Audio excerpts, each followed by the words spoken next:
মাকে খুশি করতে গেলে বউ নারাজ, বউকে খুশি করতে গেলে মা নারাজ। কিন্তু আমি একজন মানুষ, কোন দিকে যাব? ইসলাম বলে তুমি তোমার মার কি? সন্তান।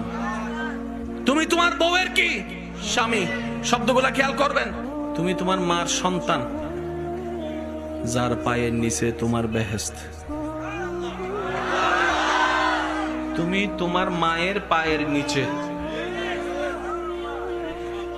তুমি তোমার বউয়ের কি? স্বামী। স্বামী মানে অভিভাবক। অভিভাবক কি নিচে না উপরে? মায়ের পায়ের নিচে তুমি, আর বউ তোমাকে মাথার উপর রেখেছে, কারণ তুমি বউয়ের অভিভাবক। তো উপরওয়ালা তো নিচের ওয়ালা মতো হয় না, নিচের ওয়ালা তো উপরওয়ালার মতো হয় না। এবার সে বলে আমি করব কি? বলে যে শোনো, তুমি মাকে মাথায় রাখো, বউকে বুকে রাখো।